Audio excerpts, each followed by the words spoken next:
whether this will trigger all-out war, I'm not sure. I've been worried about that possibility, and I don't know whether the odds are, for people like me have been debating this question really since October 7th of what are the odds of an all-out war. And I put the odds at, 1 in 4, while some of my colleagues were closer to 50%. Now I'm at 50%.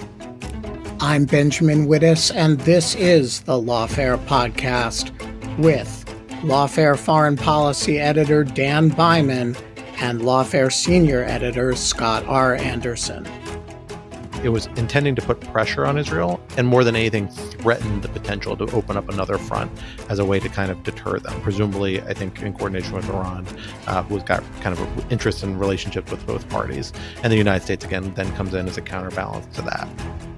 Today, we're talking Lebanon, Hezbollah, and Israel, exploding pagers, missile strikes, and whether war is now inevitable.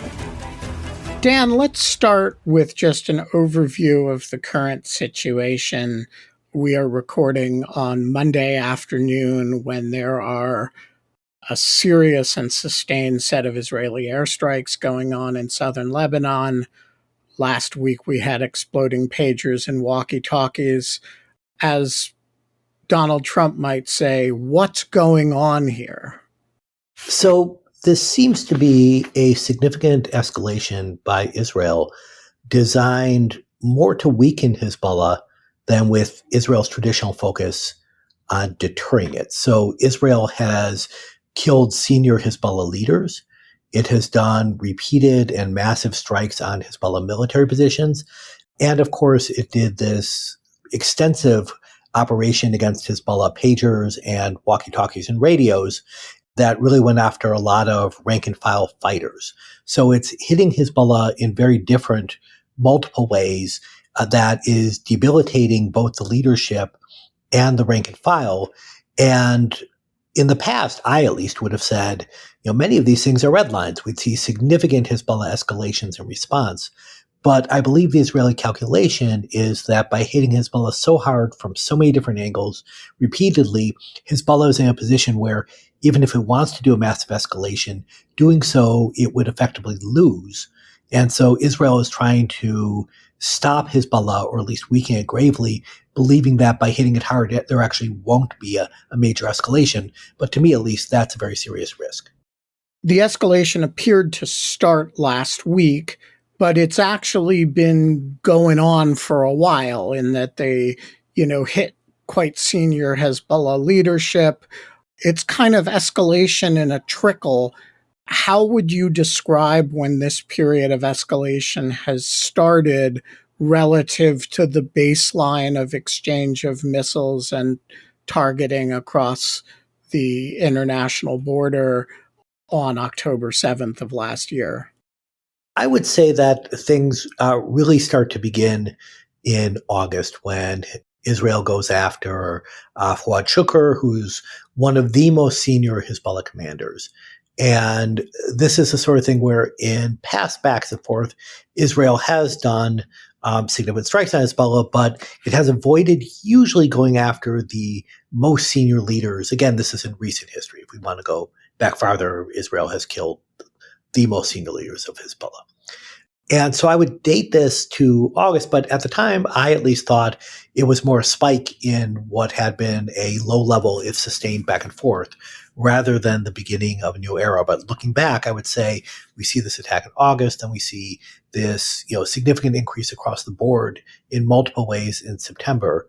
But this back and forth, as I think all the listeners know, has had ups and downs in the months since October 7th. But I think this is by far the most active period. And how should we understand Hezbollah's posture through this? They've always maintained a kind of calibrated response to October 7th. They want to make it impossible to live in the north of Israel, but they haven't wanted a full-scale war with Israel, which they don't think they can win. On the other hand, they have been, pretty relentless about not stopping How should we understand their position here? So Hezbollah has, since October 7th, been trying in its own view to show solidarity with Hamas. It's very hard to have a sustained massive operation against Israel, especially one that also involves a lot of dead Palestinian children, and with Hezbollah sitting on the sidelines. But at the same time, it has tried in its own way to put limits on it. So we haven't seen massive barrages deep into Israel. We haven't seen international terrorism against Israel. When in April, when Iran and Israel were having a back and forth, Hezbollah largely stayed out of that back and forth despite its exceptionally close relationship with Iran. So it's been calibrating things in part because it might lose in a military sense, but also Lebanon is a disaster area, even putting aside the conflict of Israel. It has had this massive economic crisis since at least 2019. Its currency has depreciated tremendously. The government is basically non-existent. And so with the country spinning out of control, the last thing ordinary Lebanese want is a massive conflict with Israel. A limited conflict is bad enough. So Hezbollah has been trying to find that line between showing solidarity with Israel, being part of the great struggle of the day, yet not having things spill over against the group massively or into Lebanon. But this may be changing, right? The last few weeks show that that really hasn't been sustainable. What I would say is when I was in Israel and I was along the north, I was talking to Israeli military officials and asking, hey, how much can I travel around without having to worry? And they said, oh, don't worry. If you're in a civilian car, it's not going to be a problem, right? Hezbollah is very much trying to target military targets. That is a logical area for them to change, as you said, to kind of go much more aggressively after a wider range of targets in a less discriminate way along the north. But that discrimination they were showing to me very much reflected their goal, was they were trying to avoid things that might justify a broader conflict. And when they did have that tragic strike that killed all those Druze children, I think it was accepted, I think even by the most militant Israelis, that that wasn't Hezbollah's goal. They weren't saying, hey, let's kill a bunch of Druze children, that they were trying to do a military strike. But this happens, of course, when you're shooting rockets back and forth, you're going to miss. And if you shoot enough of them, you're going to miss a lot. And so the potential for escalation was always there. But I think the big shift is more on the Israeli political side, where there's less and less toleration of a sense of risk when it comes to Hezbollah. And there seems to be fairly broad support, at least now that things from an Israeli point of view seem to be going reasonably well for what the government is doing. All right. So all of this brings us to last week when 3,000 people or so are injured or killed in exploding pager operation. Scott, what do we know about Operation Beep, Beep, Beep, Beep, Boom? Yeah, so what we know from reporting, although I think we have to take all of this with a little bit of a grain of salt, is that several months ago, it sounds like Israel was able to essentially sell to Hezbollah. Initially, there's a lot of discussion about whether somehow they had penetrated kind of the existing supply chain that was feeding Hezbollah these beepers and walkie-talkies, which were also detonated in a similar operation the next day.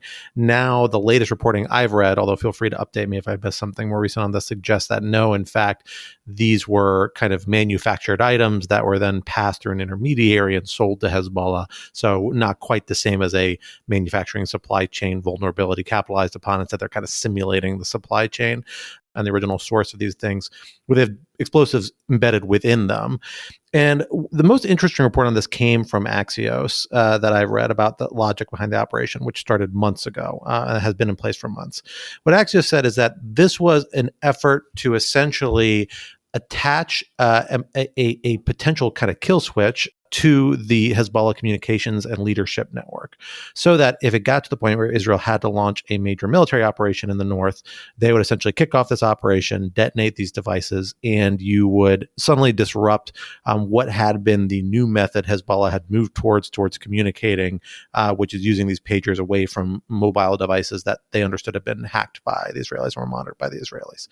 But according to the Axios reporting, we know this now to be true, when this happened, there was no major Israeli military operation immediately to follow. Certainly not a ground campaign. Certainly not a major special forces operation, which, frankly, many of us on our internal office Slack and in conversations I was having with others outside actually expected, because that seemed like such a logical follow-on. What the Axios reporting indicated, and specifically sourced it to a senior U.S. intelligence official, said that, in fact, what happened is that the Israelis discovered that Hezbollah had gotten some sort of clue or began to suspect that some of their devices had these explosives within them, at least in the pagers. And that became a use-or-lose situation. And that even as a representative for the Biden administration, Amos Hochstein, who is a special advisor actually for energy issues for the White House, but has become a major interlocutor for the administration, particularly around this kind of issue set of the conflict in the north, in Israel, even as they were on the ground meeting with senior Israeli officials, you had Yoav Gallant and Netanyahu and others sitting down and saying, well, what do we do with this use-or-lose situation? Do we pull the trigger? And they decided to pull the trigger, essentially. A situation that I think raises a lot of questions on the legal front and on the operational front. But that happened last Tuesday, East Coast time, as I recall. The next day, we saw a very similar walkie-talkie operation happen. And we've heard a limited number of casualties, but including a handful of civilians and children, but there's also a number of military targets, I think mostly military targets from most of the sources I've seen, and then a large number of wounded, which includes people across the spectrum, as you would kind of expect, because these were explosive devices being carried around by people in the evening in urban areas and homes. And so a wide range of injuries in a lot of different swaths of Lebanese society, and to some extent Syria as well. And some of the people injured include Iran's ambassador to Lebanon, among a handful of other fairly high-profile people. And so what do we know about who the injured are? I mean, on the one hand, we've heard reports 2 children were killed. We've heard an Iranian ambassador had at least 1 and maybe 2 eyes destroyed. On the other hand, Nasrallah himself described it as a grievous blow to Hezbollah, which implies that which is not something that he normally says, and kind of implies that from a military point of view, it was effective. Do either of you have a sense of how effective / targeted it was or not? I think for the most part, it was exceptionally targeted. That these were, devices handed out to Hezbollah, primarily Hezbollah fighters, as far as I can tell, but also key officials. And it was very focused on individuals in the organization. The caveat is, many of these people, of course, were using these devices almost by design outside a military environment, right? The sort of thing you might bring home, so you have to know if you need to report to combat, for example. And when you bring something home, your kid picks it up from time to time, or it's in the wrong place, and you will have innocents harmed. So I think as these things go, it's not quite the same as bombing a purely military position where you are sure that by definition the people there are going to be fighters. But to me, it's a fairly highly targeted. When you think about an organization that, for the most part, doesn't have fighters who put on uniforms and differentiate themselves from civilians, aside from when they're deployed. So I put it in the fairly discriminate category, but certainly not perfect. I'd be curious on how Scott views that same question. Yeah, Scott, you have some anxieties about it. Yeah, I'm somewhat more skeptical, mostly because of the paucity of information. And as I've tried to think through how this operation would have been executed, the information we have, and I think that Israel most likely has available to it. Here's my thinking on the reason I get anxiety over this operation. The one thing we know is that these were inserted into a supply chain that is good reason to believe was going to Hezbollah. Now, Israel might have a lot of intelligence information that suggests this whole supply chain up to the end user to a degree that would stick for several months, predominantly focused with fighters in Hezbollah. But I don't think we've actually seen any reporting or fidelity around that. And Hezbollah is a pretty big, diverse organization, and I don't know exactly how their sourcing and supply chains work. So Hezbollah has a number of people who are fighters who, particularly if you take the view that Hezbollah and Israel are in an armed conflict with each other, if they're fighters in an organized armed group, they would be potentially legitimate targets for military operation.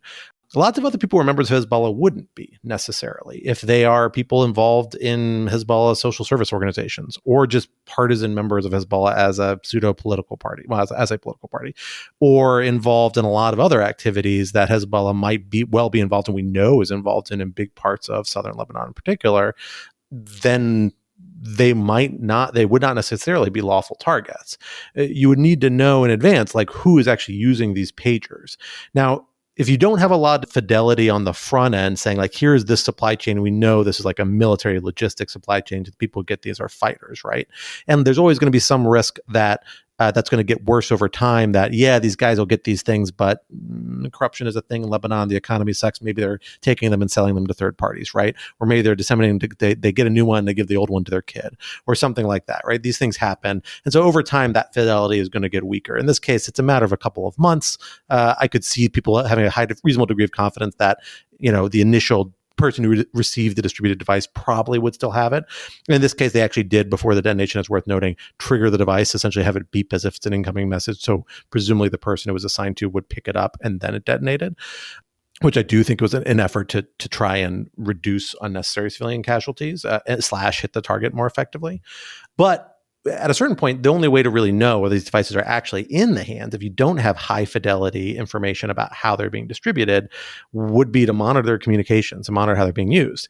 I don't think that's very likely that's something Israel was able to do, because if they were, they probably had a lot more intelligence value out of that monitoring capacity than they necessarily got out of detonating them, especially in a use or lose situation, which this appears to have been, especially because we know it sounds like Hezbollah caught onto the phone situation, but not onto the walkie-talkies, right? And so maybe that it's worth keeping one or the other. And they shifted to pagers from mobile devices because they thought they were more secure, be harder for the Israelis to hack. So if you don't have that ability to determine who's using this device and how, and if you lack that sort of fidelity at the front end of the supply chain, which I am skeptical you can have a high degree of confidence that how these are being used. It's not impossible, you might, but I'm a little skeptical of that. Then you have to ask yourself, okay, there's going to be civilian harm out of this. Maybe members of Hezbollah, maybe people we don't like, but they're still not legitimate targets. They're not supposed to be people who can target with this. That is okay in a military operation. You can have that. But you have to make efforts to limit it, and it has to be justified by military necessity. If this were a military operation that was designed to be undertaken at the beginning of a major military operation, the military necessity, the tactical and strategic advantages would be substantial.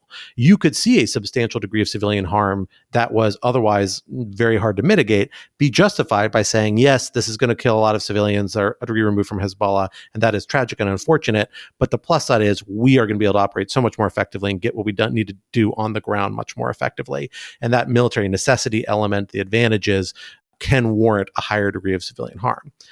The problem here is that this was by reporting a use or lose situation.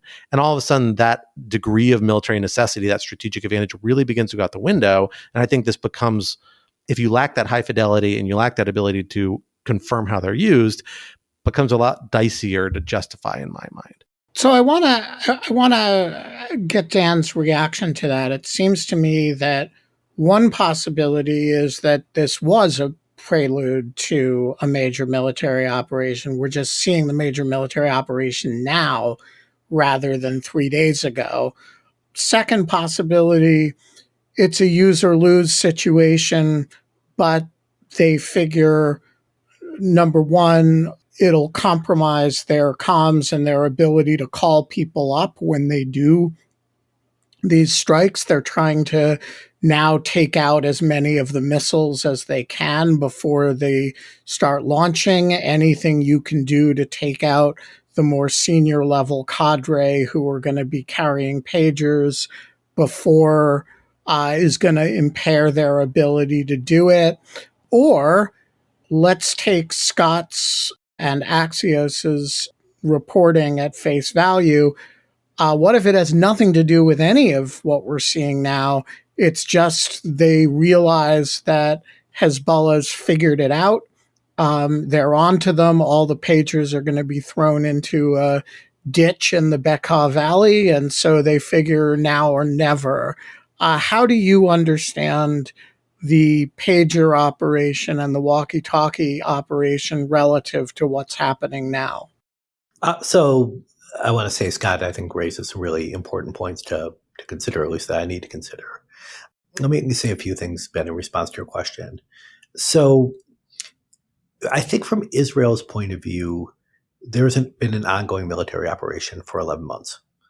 And that question that they have is, will Hezbollah escalate tomorrow?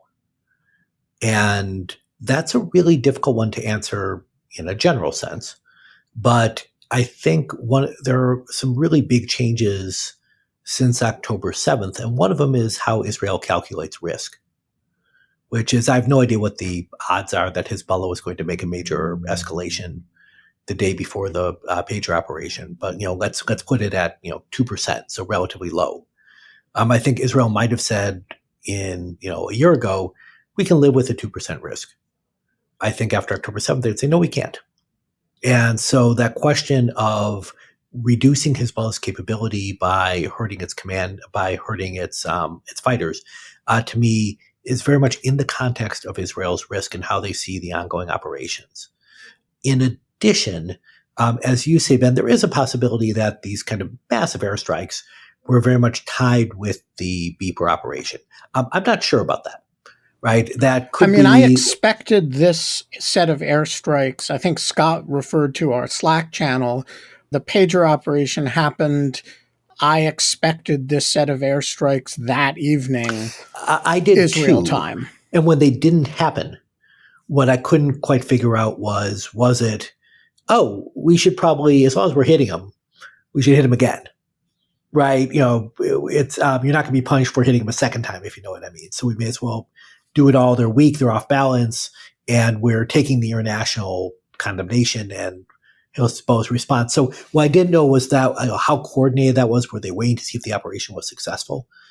There are two more possibilities I want to raise, both of which are disturbing, but in different ways. So one is, as we all know from the Gaza war, another significant shift in Israel's approach to operations is that question of how it considers proportionality. And here I defer 100%, Ben, to you, but especially as Scott, on the question of how to think about what that means. But there, as Scott says, you can kill civilian targets if there is military necessity. But the question is, what is the level of military necessity and how many civilians can you kill? And Israel has dramatically raised those numbers in Gaza. So, whatever the numbers were a year ago, I would actually, if you want to go back, I remember in the 90s and early 2000s, they were dramatically lower, and then the ratios were increased as the second Intifada went on, and then they were increased again after Hamas seizes power. But I think we see another huge step change after October 7th. So that question of, where we're talking about, how you weigh this balance from an Israeli point of view, is this is a no-brainer, right? That, compared to some of the operations in Gaza, we can get a lot of Hezbollah fighters here for relatively few civilians. And even, let's take the worst assumptions from the case Scott is laying out. That a lot of these people are not with the military wing. There's a high risk of families or other people who should not be part of it. I think if you look at some of the Gaza targeting, Israel would say, yeah, no problem. Right? That's acceptable. It's dramatically more targeted than, say, blowing up a compound with a lot of civilians in it because there are 10 or 7 senior Hamas guys. Exactly, or even not even that senior, right? Even mid-level. And the last thing I'll say, which is, always tricky with Israel, is the question of how much domestic politics play into this. Which is, these operations are very popular. It is remarkable. I mean, it's a remarkable intelligence operation, right? Whether it's strategically wise or foolish isn't a separate question, but it's no question in my mind. It's stunning, I would even say. And the campaign against Hezbollah is popular, and it's something that shores up the government. It shores up individual political leaders who can claim credit for it. And we've seen this government at times play politics with national security. And I don't want to immediately leap to that, but I also do think it's something that should be on the table.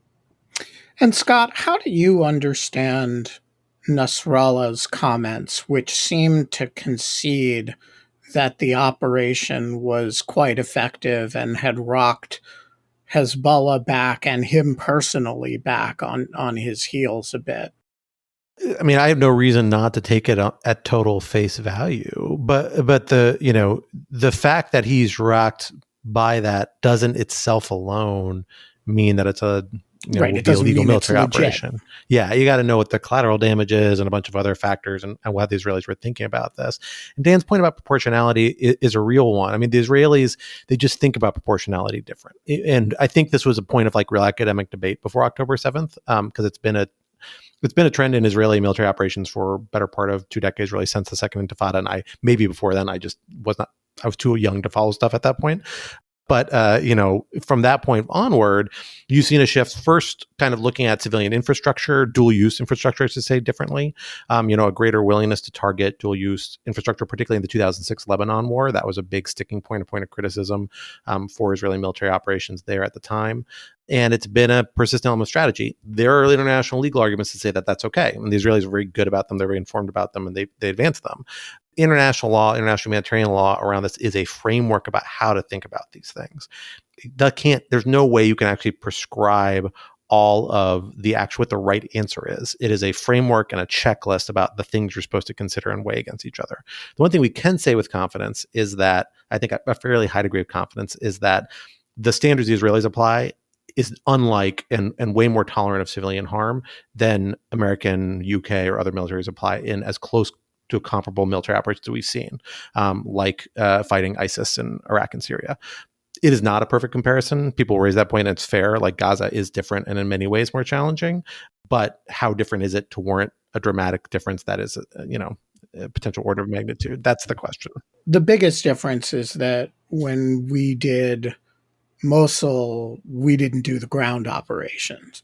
And so, the stuff that was most comparable to what the Israelis do was done by Iraqi army and partner forces that don't necessarily follow our standards. And so we had the air, and we had some of the other more standoff positions, but we actually didn't do the storming of Mosul. So I want to focus in on what happens now. Dan, do you think that we are now, I mean, I guess we'll know over the next few days, but are we now plunged into the next Lebanon war, or is there a opportunity here for either Hezbollah or the Israelis to back off of something short of full-scale conflict between them? So I want to be careful here because I think some of my assumptions on what would trigger an all-out war were wrong. And, Israel has hit Hezbollah very hard in multiple ways. And so far it has not triggered all-out war. And that could be because Hezbollah still feels the risk to Lebanon is too high. It could be simply because Hezbollah thinks it'll lose, that it just won't hit Israel hard and it itself will be hit hard. I'm not sure, but so I think there's a real possibility that obviously Hezbollah is going to keep firing at Israel and continue the conflict, perhaps going slightly deeper into Israel, perhaps hitting a wider range of targets in the north.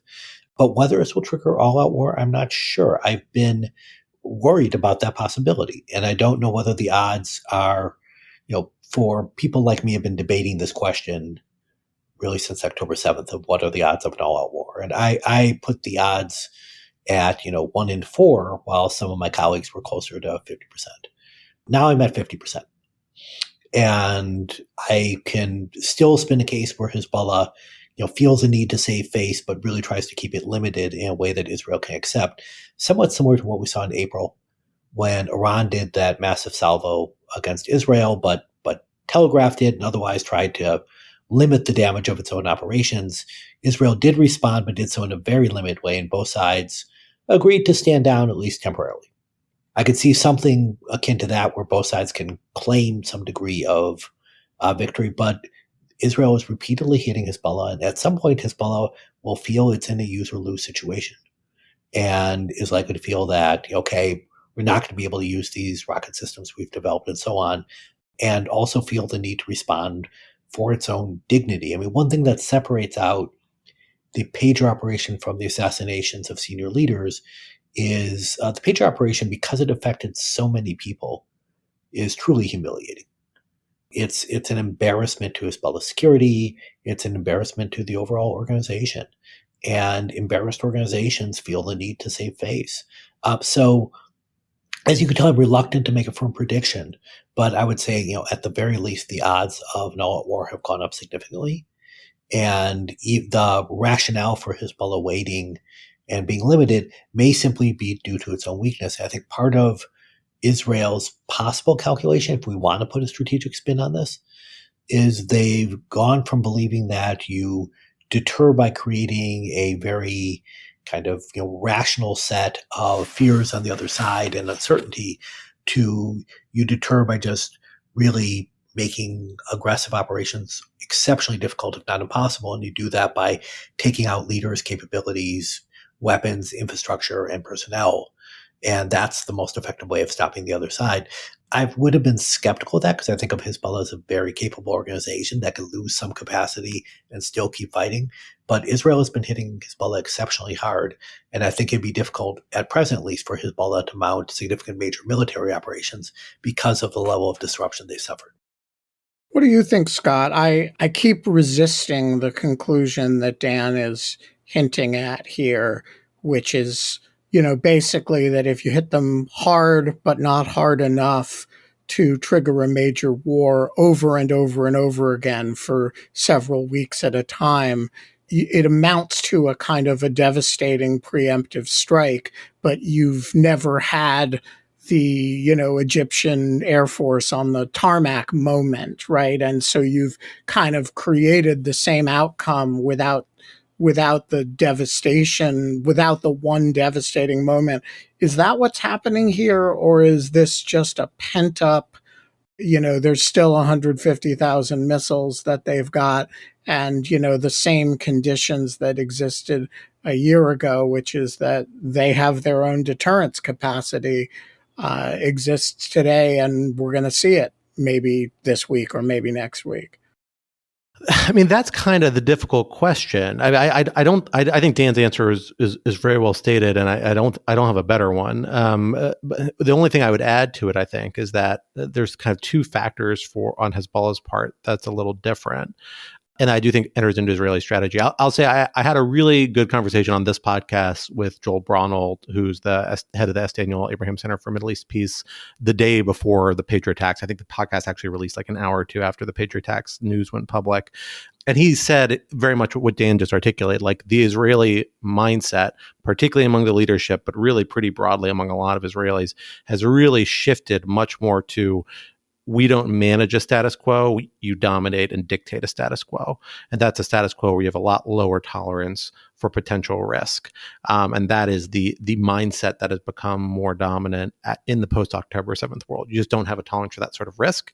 And that the way you deter people is not just by keeping them on edge, you have to dominate the field. You have to be a lot more assertive and aggressive in dictating the conditions that you want to see.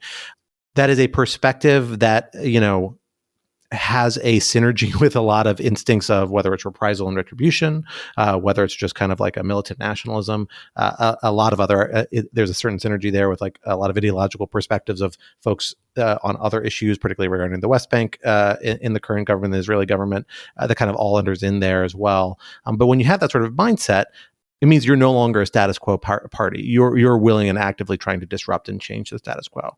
That's what's kind of different between Hamas and Hezbollah. Hamas revealed itself on October 7th to very much not be a status quo party, or at least elements of Hamas did, or at least they were willing to take a risk on the status quo. Because the October 7th operation, no one could have believed Hamas doing that would have led to anything that different than what it did lead to, which is a pretty devastating military operations in Gaza.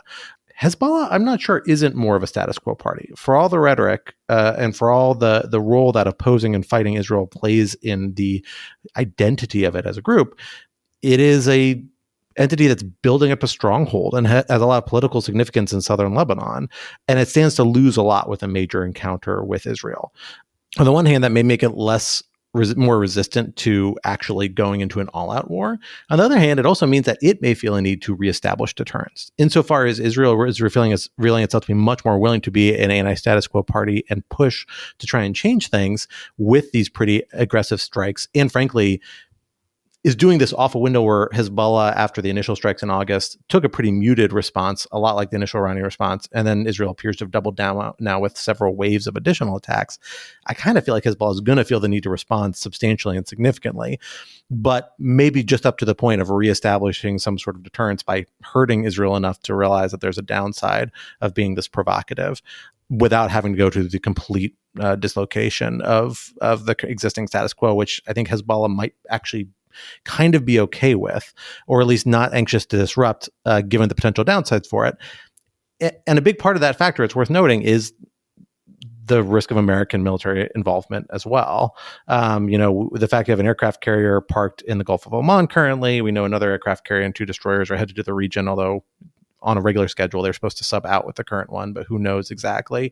Like there's an overhanging threat of both Iranian and U.S. involvement entering into the conflict that takes in a lot of unpredictable directions, and I just don't know how Hezbollah is approaching that. Dan, you're a much closer student of Hezbollah than I am, and I'd be curious about your thoughts about it. Its tolerance and departure from the status quo, but its actions have been much more small c conservative than I would have expected of the last several years, honestly, and I'm just not sure it's as anxious to have this confrontation that it's been preparing for as people kind of assume it is from the outside. No, and I too largely see it as more conservative than most people do. If we want to go back to 2006, which was the last major Israel-Hezbollah conflict before all this, this was an operation that, from Hezbollah's point of view, wasn't meant to happen in terms of sparking an all-out war. They did this cross-border operation. They kidnapped the Israeli soldiers or their bodies effectively. But in so doing, they think that's an operation that will largely spark some Israeli airstrikes and limit attacks, not an all-out war. And that actually was, I think, well-founded because that's how Israel had responded to similar operations in the past. What had shifted was politics in Israel. And Hezbollah didn't realize that the dramatic changes. And after the war, Nasrallah very candidly says, if I had known this was going to unleash an all-out war, we wouldn't have done this. Right, which is, to me, actually, it's both a remarkable statement of a mistake, but in a way that shows a very confident political leader. Right, he didn't feel the need to frankly lie to his own people. He could admit that he screwed up. And from there, again, I and others were very nervous that we'd see war happen again. It didn't. Right, and so this conflict, continues at a very low level compared to previous years for 18 years. And it's not until, or I should say 17 years, it's not until the Hamas attack that puts all this in motion. So not something Hezbollah did and something we now believe that Hezbollah was not aware of. And so I do see it as relatively cautious. And again, especially because of the grim situation in Lebanon itself, that it always cared about its Lebanese equities. The one caveat to all this, though, is I would have told you before October 7th that Hamas had a lot of equities in Gaza and would have been reluctant to do an operation like October 7th because it would trigger exactly the sort of response that Israel gave, the utter devastation of Gaza. And to me, it's hard for me to say to an Israeli, look, I was wrong about October 7th, but this time I'm right. Right. So I think the risk calculation, the way that perspective in Israel has changed, even if the facts themselves have not dramatically changed. So that's my read on both the group. But I think, as your question implies, Scott, the perception of this is probably more important than the reality. Well, but there is some degree of a known reality, and it is that while Hezbollah is further from major population centers than Gaza is, it's not that far from some of them, and it does have a very large collection of missiles and a better trained fighting force than Hamas has. So now let's fast forward a few days to a world that we hope does not arrive, where this thing goes all out. What is Hezbollah in its current state capable of delivering in the way of an all-out war that it was not back in 2006? So there are a couple things, but with caveats. So Hezbollah has a truly massive rocket and missile arsenal, and it has some precision systems within them. The scale of this is enough where it could probably overwhelm Israel's air defenses. So Israel's air defenses are far better than they were in 2006, but Hezbollah, simply through numbers, could go through it. And the range is greater, so even more of Israel, or really all of Israel, would be at risk of rocket attacks. So you could have massive attacks on a scale that wasn't true in 2006, and 2006 was pretty bad from an Israeli point of view. So it could be significantly worse. The fighters are very skilled, but they were very skilled in 2006. And so you have a lot of combat experience this time gained from Syria. And the advantage for Hezbollah would be largely a defensive war to take out some of the systems, especially the short-range systems. The belief is Israel would have to do some ground operations in Lebanon. And Hezbollah, it would be its home turf. It's prepared for this. We've seen, how many tunnels can be hidden by Hamas in Gaza. The assumption is Hezbollah, which did this in 2006, would be doing this as well. But the caveat is Israel in 2006 was somewhat blindsided from an intelligence point of view about Hezbollah's military capabilities. It hadn't trained properly for operations in Lebanon. It was surprised that there were Hezbollah tunnels almost on the border with Israel. The belief is, this time they will not be a surprise. They have been preparing for this since 2006. So it's one of those things where a lot of Hezbollah's advantages in 2006 came from both an Israeli lack of preparedness, but also almost an Israeli contempt for Hezbollah, which, in a way was stunning given that, frankly, Hezbollah had expelled Israel from Lebanon only 6 years earlier. Yes, if any fighting force in the region had earned the IDF's respect, It was Hezbollah. To me, it would be as if the U.S. went into Vietnam in 1978 and said, wow, who knew these people would fight us, right? Who knew this could happen? But nevertheless, they did. And so I think there's a lot of uncertainty because a lot of it depends on both what Hezbollah has learned and what Iran has learned. And part of what Israel has done through these attacks is very much disrupt Hezbollah command and control. So I think we'd see very skilled pockets of Hezbollah fighting because they're skilled, determined fighters. They're very brave. I don't think there's much question about that. But how much they could coordinate their operations is to me a question mark. But I think a lot of what they would be doing here, which is rocket attacks and mortar attacks and defensive ground operations, doesn't require that much coordination. Obviously, from a military point of view, coordination is always better. But the, fire your rockets indefinitely till you, hit stuff or get blown up is not the most complex military order. And I think that would be a lot of it. So, Scott, one of the frustrating things about the Northern Front from an Israeli point of view is that to Israelis, this has nothing to do with Gaza. And the Israelis are out of Lebanon, and they don't occupy a square inch of Lebanese territory. And so there's no reason from their point of view why they should still have a battle ongoing with this very capable force. Obviously, from Hezbollah's perspective, the two battles are deeply connected to one another. And in fact, willingness to engage this fight is a major source of legitimacy for Hezbollah around the region. So I have a pretty good sense of what the minimal Israeli demands to just de-escalate this situation is. But I have very little sense of what the minimum Hezbollah demands are to de-escalate this situation. Is it basically ceasefire in Gaza and then things will calm down, or is it more to it than that? That's a good question. I don't really have a firm sense of that either. I mean, we know the military operations essentially started with Israeli military operations in Gaza, I think relatively shortly afterwards, as I recall. So, there wasn't, I don't think this should be surprising to anyone, but there wasn't sort of any acknowledgement that October 7th gave Israel any sort of right of military response.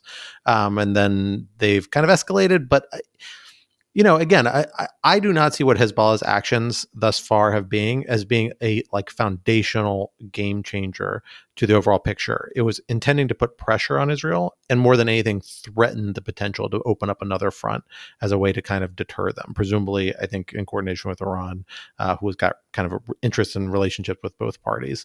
And the United States, again, then comes in as a counterbalance to that, right? And so the whole idea is kind of nested of deterrence effects. What would the demands be for a complete cessation of hostilities? certainly it would be at a minimum a ceasefire in Gaza, but probably not even then. You haven't had a real cessation of hostilities between Hezbollah and Israel in decades, because there's a foundational disagreement about Israel's existence and control of the parts of occupied Palestinian territories, really Israel's existence foundationally, right? A variety of other disputes. So that's not the goal. The goal can't be like a complete cessation of hostilities. No, but I meant a return to status quo ante before October 7th, which is to say a relatively peaceful northern border in which both South Lebanese and northern Israelis can live their lives. That all depends on what Hezbollah's threshold is, and that is, I think, Dan's caveat, about how conservative are they is a good one. My guess is, although I would defer to Dan and other folks who follow them all this a little more closely, my guess is that you can get a lot more to a status quo ante if you just accept the low-grade hostilities along the border and then deal with fairly reciprocal, proportional responses. And then that's just going to be an ongoing low grade of hostilities. And it's going to be focused on military targets like it was a few months ago. It will be one that there will be civilian harm on both sides of the border, which is tragic and unavoidable. But I don't think either party is going to walk back from that possibility. And that can happen even if Gaza continues. So there's a major spike in Gaza hostilities. You'll see some sort of spike of activities by Hezbollah because they have to, because they've made this rhetorical commitment. But my sense is that the situation with Hezbollah across the northern border, while the displacements were really difficult, was not 3 months ago foundationally unsustainable. And if you were willing to go back to that status quo, then that would probably be the direction it would drift in. That would be the equilibrium once both parties got whatever, retribution / deterrence restoration they need to get out from this latest flare up. The real question is, I don't think that's where the Israelis want to go now. I think they've decided, and all the recent action suggests that they are not comfortable with that status quo, and they feel a need to debilitate Hezbollah substantially. And then the real question is, what is Hezbollah's tolerance for that, I suppose? And that's a big open question. I just don't know. So that brings me down to what I think the Israelis' minimum requirement is, which is implementation of the 2006 ceasefire agreement and redeployment of Hezbollah north of the Litani, and thereby enabling Israelis in the north to go home. Is your impression that the Israelis are not going to recede to low-grade cross-border operations until something like that happens, or at least that's what they think they're doing? I do believe that's what Israel thinks it's doing, that it does have a, I will say, conception of what the situation should look like, and that is Hezbollah forces pushed significantly farther from the Israeli border. That makes something like October 7th much harder for Hezbollah. You can't simply slip across the border and do a raid. It would have been hard in general, but it makes it much harder to do. It also reduces some of the effectiveness of short-range systems depending on where Hezbollah ends up being. And Hezbollah has a lot of short-range systems, so that's not a small gain. So I do see those as some of the broader Israeli objectives. The one caveat I'd raise is that this question, when we think about a broader war, I've criticized Israel, as have many other people, for not really having an end game in Gaza. And it's much harder in Lebanon than it is in Gaza, because even if Hezbollah suffers significant casualties in a conflict, it's not going anywhere. Israel, at least I can't imagine, is not going to occupy Lebanon. Hezbollah can simply retreat farther south and then regroup, and as such control its casualties to some degree, so you can weaken Hezbollah in a war. But you're not going to displace it the way Israel is hoping to displace Hamas in Gaza. So I do think these much more limited goals are possible, and I actually do think they're possible through Israel's current types of campaign and diplomacy. But it does require the Hamas ceasefire. So I think it's very difficult to get politically for Hezbollah to stop firing when there's still a lot significant firing in Gaza. Now I do think Hezbollah would take anything that could be called a ceasefire and say, sure, it's a ceasefire, even if the next day you still had more shooting. But you do need that declaration on both the Israeli and the Hamas side. And as we know, we're not particularly close to that. All right. So, Scott, if you mentioned that we, that is to say the United States, have an aircraft carrier in a parking lot nearby, What are we doing there, and how likely is it that we're going to get dragged into this system? So that's the real question. And it's a little, I don't think the Biden administration has been crystal clear about where exactly its line is recently. We saw shortly after October 7th the deployment of aircraft carrier and other major assets to the region, more proximally than the Gulf of Oman, where the current aircraft carrier is stationed, although again, that may yet relocate to the region, specifically discussed in reference to this kind of northern campaign, this northern front. The idea being that this is a spot where, because of Hezbollah's major military capacity, because of, in addition, there always possibility of some degree of greater Iranian involvement.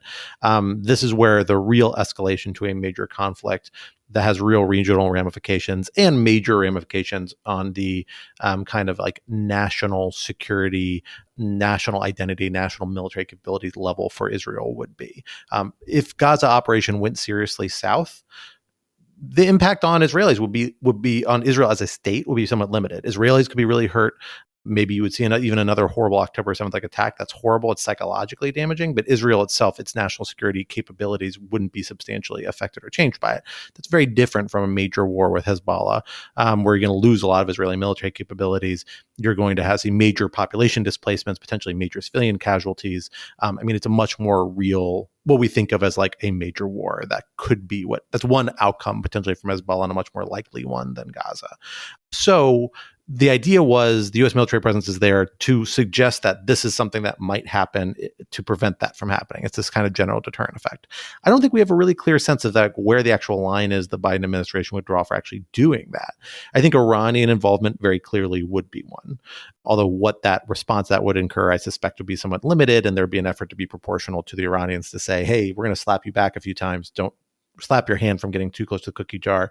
Don't think about it. I don't think anybody's anxious to kind of go to war with Tehran over it. Is there a lower threshold at which you would get involved for the Americans? My instinct is no, certainly not now, because Israeli actions are the escalatory steps here. And so it becomes a bigger, particularly frankly in the lead up to the election, a bigger risk for the Biden administration. There's risks on both sides of not supporting Israel strong enough, but also of being too willing to engage in military operations. And I think that at this point, at least, in the initial phases of some exchange, my guess is the domestic politics, the strategic politics, everything kind of leans in favor of let's not get involved too quickly or too hastily. But if the war proceeds, if there are major civilian ramifications or other major ramifications for Israelis, maybe, or even on the Lebanese side, although that'll be a much more diplomatic involvement, maybe you see the Americans step in to try and tip things one way or the other. And you might see American intelligence support and other sorts of support for Israeli military operations. I don't think you would see that for the sort of anticipatory action we're seeing the Israelis pursue now, because I think there's questions as to how acceptable or legal that is, and certainly the Americans don't seem happy about it from an escalation standpoint. But they might be involved later if there is a much more active hostility, and what the Israelis are doing are easier to justify as active self-defense. And at that point, it's worth noting the president can do whatever he wants for 60 to 90 days at a minimum. That's at that point, in theory, you need to go get congressional authorization. There are ways sometimes administrations kind of weasel around it. It'd be a little hard in this case, I think, but a 60 to 90 days is a good runway for a conflict like this. And so I don't think there's a realistic risk of us being an armed conflict that escalates to what is called a war for constitutional purposes, which is kind of the top end constitutional limit, what the president can do. That has never actually been reached. And so within that spectrum, Mr. President Biden could do just about whatever he needs to. The real question is just like as legal matter is when does he think it's actually worth it? But you think the bottom line is Hezbollah, Israel's problem, Iran, our problem? I think that would be my guess in the short to medium term. Depending on that, as the conflict progresses, you could see that calculus changing. But I think in the short to medium term, yeah, that's probably right. Again, the Americans will do certain things to help the Israelis, but I don't think they can get directly involved. I agree with that. I think it is always in the minds of American military that the one time we fought Hezbollah, Hezbollah kicked our ass. I would say that I certainly agree with Scott. The question is that activity short of war will probably be pretty extensive. So there'll certainly be intelligence sharing. There'll also be a lot of providing weapons and munitions. And the U.S. presence that is designed to intimidate Iran will implicitly be also trying to intimidate Hezbollah. And I think there will also be worries, somewhat correctly, that the Hezbollah and Iran will see the United States involved, even if the United States thinks it's drawing a bright line between directly bombing and supporting Israel's bombing. And from the point of view of U.S. adversaries, that line might not be so bright. And so whether they feel that they can legitimately expand the conflict or otherwise the risk to the United States grows substantially in ways that U.S. planners don't anticipate, I think that's at least something that people should be very concerned about. We are going to leave it there. Dan Byman, Scott R. Anderson, thank you both so much for joining us today. Always a pleasure. Thanks, Ben. The Lawfare podcast is produced in cooperation with the Brookings Institution. You can get ad-free versions of this and other Lawfare podcasts by becoming a material supporter of Lawfare using our website, lawfaremedia.org/support. You'll also get access to special events and other content available only to our supporters. Have you rated and reviewed the Lawfare podcast? If not, please do so wherever you get your podcasts and look out for our other podcast offerings. This podcast is edited by Jen Patja. Our theme music is from Alibi Music. As always, thanks for listening.